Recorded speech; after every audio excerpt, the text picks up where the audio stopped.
Hi guys, Coco-chan байна. Тэгээд энэ нь манай манганы part 4 байгаа. Тэгээд та нарын нас үзэж байгаа бол намайг комент хэсгээр шүүмж тэгээд хэлээд өгөөрэй. Тэгэхгүй болохоор би яг юуг нь засгаа сайн мэдэхгүй байгаа учраас миний яг засах юм комент бичээд өгөөрэй. Тэгээд улам сайжраа явж байгаа. Тэгээд энэ бүгд та нарын ач шүү. Тэгээд бүгдэндээ маш их баярлалаа. Энэ удаа интро гэж хуцахгүйгээр шууд видеонд орцгоё. Окей, өмнөх ангид маань Фиона маань серверийг өвдөжсэн газарт очихдаг. Угаасаа маягтлаад байсан чинь тэгэлэх.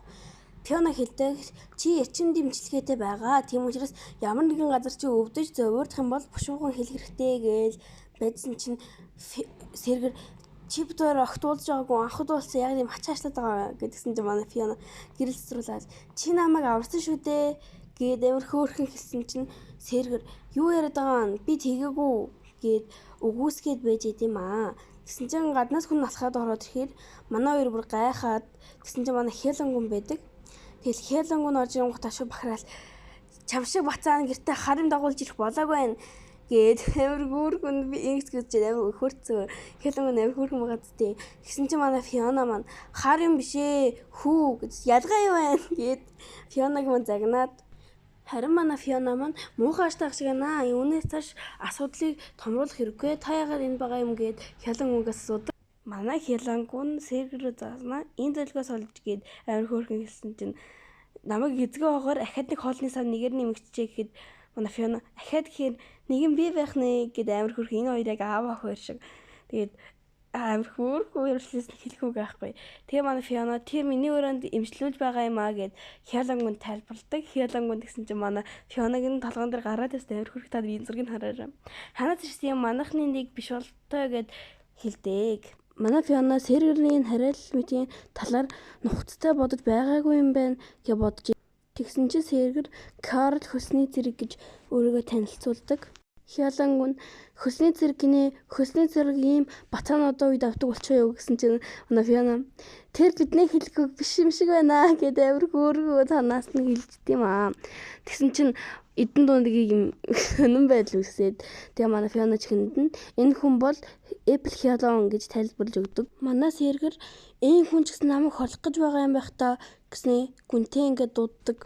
Эсвэл бодож исэн чинь манай Фиона хундан өгчтий тэгсэн чинь сервер хойшоосноо боль гэдэг. Тэгээ манай Фиона зүгээр төгсөн юм шиг хадаад тэгээд төгших хэрэггүй шүү гэж тэгсэн юм аа тэгсэн ч гэсэн боль гэж хэрэлдэж исэн чинь манай Фиона дотроо би тэнийг юм байх та энэ царай нь улам өхөрд мартах юм гэдгсэн чинь манай Хелангун Фионаг өргснөө хөөе бацаана одоохондоо ийм зүйл эрт байна хүүхэд шүү дээ гээл амар хөөрхөө. Тэгсэн чинь хашийнх нь үйлчлэгч нь ойрд ингэж тэрвээ яваад байх юм аав ах хоёр юм шиг харагдаж байна гинэ.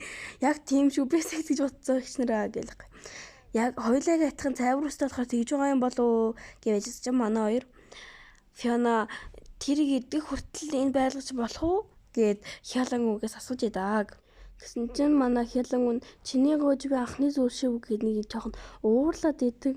Тэгсэн чинь манай Фиона тийм үү гэхдээ надад дутагдах өөр зүйл байхгүй шүү дээ гэж хэлдэг. Тэгсэн чинь манай Хелангун гоож байгаа зүйл чинь таалагдахгүй байгаа ч гэсэн өөрөөрөө гаргаж өгөөд биен дээр төгтлийн байлгаж өгөө гэж манай Фиона бахарал өөрөөрөө хүртэл гаргаж өгөх юм уу гээл. Тэгээ манай сервер улаагаад тэгээ чи нэг бүрөнд байхгүй юу гэд амар хөөрхөө.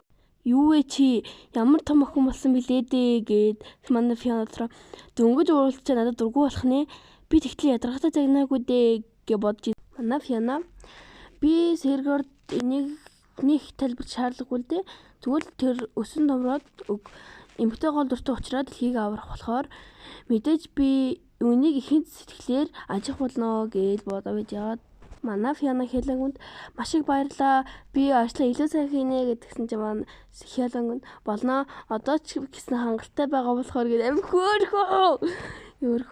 Яраны өнгөнд хэвээр байгаач хандлага нь зөөлөж гисэн байх чинь гээл Фиона бодж идэг. Фиона яг гад байгаа мэддэхгүй надад ийм сайхан сэтгэл гаргаад байгач одоохондоо бол хөөчгүй байх гээд бодж идэг юм уу?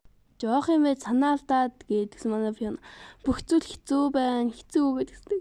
Энэ хоёрыг болдог бол суулгачих юмсан анимтнаас хамаагүй эцтэй гэдэг байхгүй юу. Амьдрах хэрэгтэй Сигрин гэдэг бид хоёр нарын бүр түрнэс буруудууд байсан мөлий. Дээр нь Сигрин байсан мөлий. Тэгтээ нэг хамаагүй гол дүрийн залууг явчихё. Хэцүү штий. Манай залуу унтчихтай хард тард зүудэлдэг. Миний ээж амьсгал хураах хүртлээр надад санаа зовж байсан гээл. Тэрийг хараа шигтсэн. Үүнээс хойш маш их ядаргаатай үйл явдал гардаг учраас зүгээр товчхон тайлбарлчихъя. Тэгээ манай хүн мэдээж амьдрахын тулд хоолоо олж идэхин тулд хар бор ажил хийгээл тэд нартэй тэгэл задуулаад маш их шарах соривтой тэгэл биеэрээ дүрэн амар муухай шарахтай. Тэгэл нөгөө нэг ээжийн гэсэн амьд үлдэх хэрэгтэй гэдэг үгийг бодоол тэгээд хоолныхоо төлөө тэгэл юу эсэ хийгээл нохоо шиг долоонд үзэгдээл ийм хөх хэцүү амьдралыг туулаад тэгэл нөгөө хөөсний зэрэг болох гээд нөгөө дайны талбарт очиод манай хүн үнэхээр ингээл хич амьд үлдэх хэрэгтэй гэдгээ бодоол ингээл тулалдаа байжсэн чинь яг нэг дайсны хүн гарьж дайрах чахт манай нэг зэрэг өвнөөс нь түлхээд манай хүнийг аварсан байна. Тэгээ манай хүн шоконд орчвол амьд үлдэх хэрэгтэйгээ бодоод тэр хүний цаашаа явбал өгч байгааг харчаал гинт босч ирээл бүгднгэл хидаад явж байгаад хүчин дуусаад унчихдаг. Тэгсэн чинь маш хүнд шарах аваад тэгэл яг өглөө хүлээгээд хөвтчихсэн чинь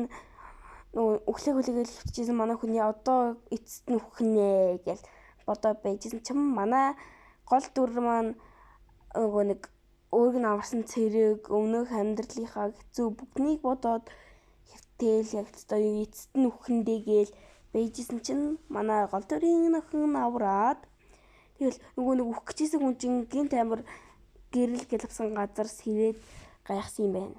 Үйлчлэгч манай хоёрд шархан зүгээр үгээ хоол хийж өгсөн байдаг. Тэгээ зүгээр шалгаад үзсэн дээрээ гэд харахчихсан чинь манай хоёр гар мөрөлч дураараа хөрхөө болно уу гэд тэгсэн ч гэсэнгээ манай хоёр хэрэлдэг ширээл хэрэлдээл. Ингээд парт 4 маань дуслаа. Тэгээд ийм богинохон бичлэг хийхгүй байхыг үгэн хичээсэн боловч би маань өвдсөн байгаа учраас ингээд богинохон хийчлээ. Тэгээд уучлаарай.